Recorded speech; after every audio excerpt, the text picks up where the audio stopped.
Hey, what's going on YouTube? Andrue2 here to talk to you today about another build guide for the Rogue class, more specifically the Bladedancer class. There have not been too many builds created for the Bladedancer, and I think with good reason. The Bladedancer compared to the Marksman and the Falconer are much weaker than the aforementioned two other masteries. I think a reason for this has a lot to do with the passives that it has, as well as the talents and the skills that you get when you make the build. I did want to show you that it is possible to defeat the boss in empowered monoliths. I completed 22 echoes on this character so far, and so far I've been having a lot of fun with it. It is a sort of unorthodox build. It uses Puncture to sort of do a majority of the damage, and it does have an absolute boatload of melee damage leeched as health. So I just kind of wanted to jump in, talk a little bit about the items, the skills, and then show you a little bit of gameplay, so you can kind of get an idea as to how this sort of build kind of plays. And maybe if you enjoy it, you can, branch off and do something different. But one thing to note is the weapon sort of choices, the main hand and offhand, will make a big difference for this build, specifically because of this talent choice. Because I'm using an axe and a dagger, I get physical damage leeched as health by 16%, on top of this 13%, as well as another 5% increase to that. So it roughly equates to about a 36% melee damage leeched as health. The reason for this is because you're going to be playing in melee. You're going to be doing a lot of stop and go sort of attacks, and there was no real sort of defense other than dodge and stuff like that to sort of make it so that the build works very well. Now, obviously, we do have as a rogue, we do have glancing blow chances, and those can get increased with other talents such as Dusk Shroud. It gives another 5%. Dusk Shroud chance. There's a innate glancing blow chance here. You can get items that increase your chance to gain a Dusk Shroud when you melee. But I kind of just wanted to go over kind of how this build is played, how I've been playing this build.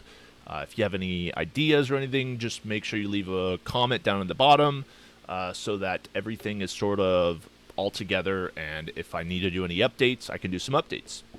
So, without further ado, let's jump into what is necessary for the items. Now, a couple of things to note is I do have Undisputed. It's a rank level 80 item, so this build is sort of based around the end game. You can definitely use other items as well, but the Overkill damage leeches health, as well as the 5% increased physical damage for each recent melee against a bleeding enemy, is very, very useful, as well as having more physical damage, physical penetration. It's basically just an all-around basis of doing more physical damage. One thing to also note is my bleed chance is 140, does not include talents, which is a lot higher. My bleed damage is pretty good as well, and then I have about 300% damage over time. Got about 360 physical damage increased, which can be altered with other items as such like that. So yeah, let's jump right into the skills and talk about the skills, talk about kind of how everything is working, and why I chose the things that I did. So originally when I made this build, I tried out Dancing Strikes and I tried out Graceful Arena, but there was too much of a delay between the attacks that you would make, because you attack once and then there's a 0.7 second cooldown after that attack, so you cannot be spamming this ability over and over and over.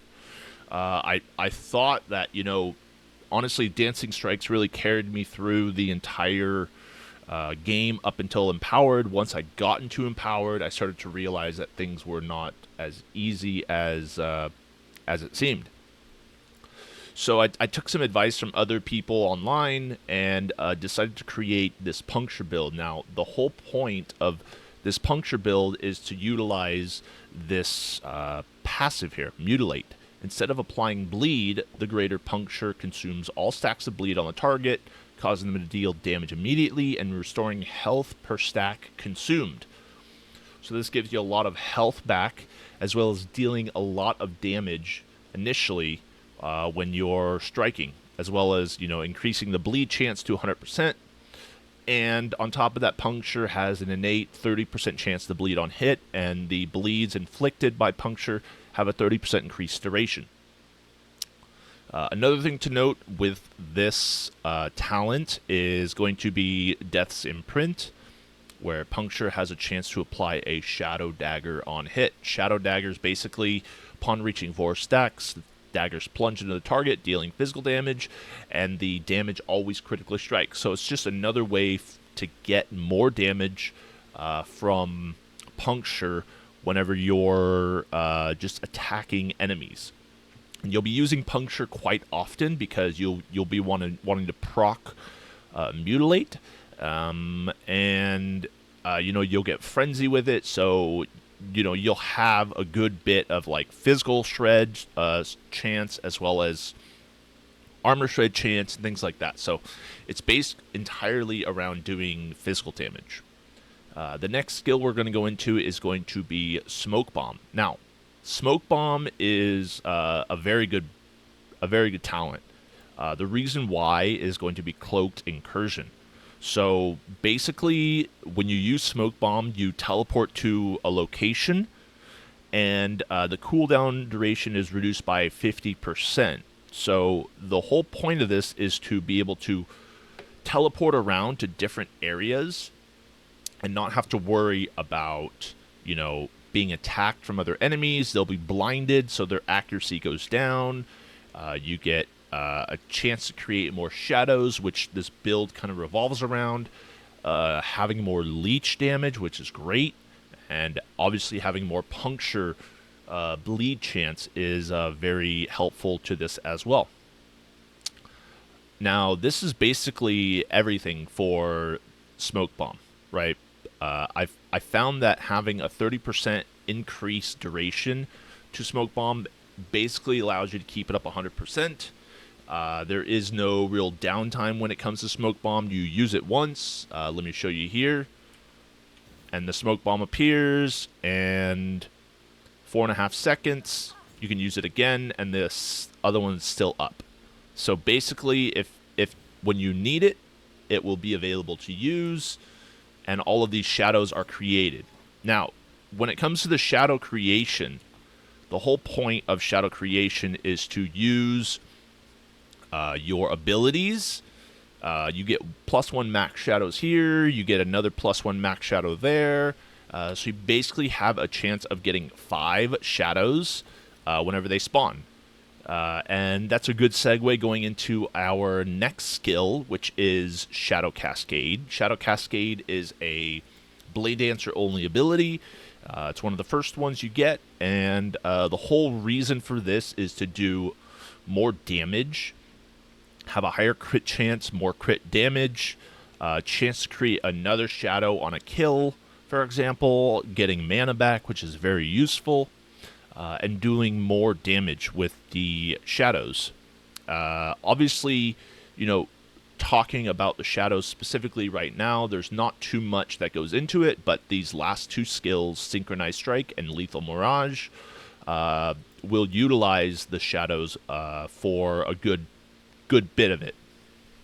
So jumping into the next skill, we got Synchronized Strike. Synchronized Strike is a very cool ability that basically uses 3 shadows. You attack once, the shadows also attack, but then you can use your Shadow Cascade, which will basically use another version of Shadow Cascade as well, right? And with the increased bleed chance, it will apply stacks of bleed to the enemy, and because you apply stacks of bleed, you will get more damage from Mutilate when you hit with Puncture. So that's basically what this entire build revolves around, is stacking up bleed as much as you possibly can in a short amount of time, being in melee range, using Puncture to attack, and getting health leech from that attack, as well as health leech from the stacks being removed, dealing damage instantly. And it's a pretty nice flow when it comes to these sorts of things. So one thing to note here is the perfect coordination, the diverge, and also retreat into shadow is kind of what makes this build click. The shadows jump inward with Synchronized Strike, and it costs more mana, which is not a big deal. And also the Synchronized Strike deals more damage, but the shadows now attack from where you teleport from rather than where you arrive. So basically you'll be using this when there's a lot of enemies, or basically on cooldown against bosses. Same with retreat into shadow. Instead of teleporting you to your target, you now disappear and a shadow is created in your place, but it has a longer cooldown, which is fine. Works out pretty well, as well as it giving a chance of hitting with critical vulnerability. Now, Lethal Mirage. Lethal Mirage is basically your kill threshold ability. It will kill any enemy, bosses included, that are below 18% health. So all you have to do is get them down to about 18%, use this once, and the fight is over. Another thing to note is there will be a blind that happens after you use it, as well as giving you more health leech, creating more mirages, and then also having a chance to use Shadow Cascade, which is your ability here, when you use Lethal Mirage. One thing to also note is that the Mirage creation speed is 100% faster, so you will be attacking a lot faster when it comes to these sorts of things. So let's jump into some of the gameplay. Let me show you basically how everything works, why I do the things that I do, and sort of the rotation with it. So first we're going to start off with Puncture. We're going to teleport with Smoke Bomb, get all those stacks of bleed, as well as giving an opportunity to blind enemies, which reduces accuracy. It also gives you haste, which is great. And it also creates shadows for you that you can use Shadow Cascade to deal more damage, inflict more bleeds, and also deal, get a lot of health leech back. So as you can see, it's a little slow. It's not one of the fastest classes or masteries out there, but the defenses on it are very strong. The only times I've really not survived when it came to this build was when I either got stunned multiple times, or when damage was just much too overwhelming, like I had 3 rare mobs or something on me, and, you know, they were just all hitting me at the same time. If you take this build slowly through, you should be able to do a good bit of damage on all of these enemies. Now, you can use Shadow Cascade whenever you want to. There is no cooldown on it, but I will recommend that you only use it when you have shadows created. The reason for this is because the shadows only last 5 seconds, and they will only repeat one attack based on a pool of other attacks. So I think it's Shadow Cascade, Acid Flask, Umbral Blades, and another ability, which I'm not thinking of right now. But basically, the only ability that we're going to be using with the shadows is going to be Shadow Cascade. And that's one of the reasons why we also have the Smoke Bomb. So obviously you can see there, got a little bit low, but it's okay. Once you get in your Smoke Bomb and you have your leech set up and everything, you will also be using a lot of you'll be consuming a lot of bleed stacks to deal damage as well as get a bunch of health back.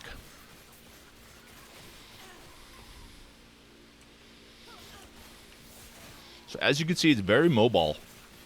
Very mobile. It is very nice when it comes to moving around the map. Also gives you a good bit of survivability because enemies, like I said, are blinded, so their accuracy is reduced, so you don't need as much dodge. Something like this is great to... So I use Smoke Bomb, I use Synchronized Strike, and then I use Shadow Cascade right after, and that's what did that big explosion. Synchronized Strike, explosion, and then afterwards you use Puncture to sort of gain all that health back, as well as, you know, doing extra damage on top of, you know, what you're doing normally. So let's just finish this off here. Use Lethal Mirage, deal more damage, kind of turns you invisible so enemies don't attack you, which is very nice and very convenient.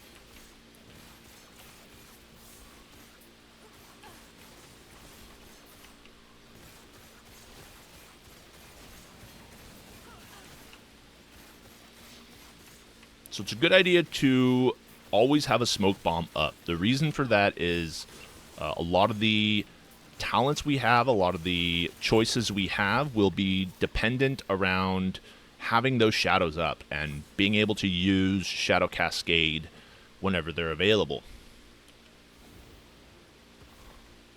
So yeah, that is basically the Bladedancer build that I've created.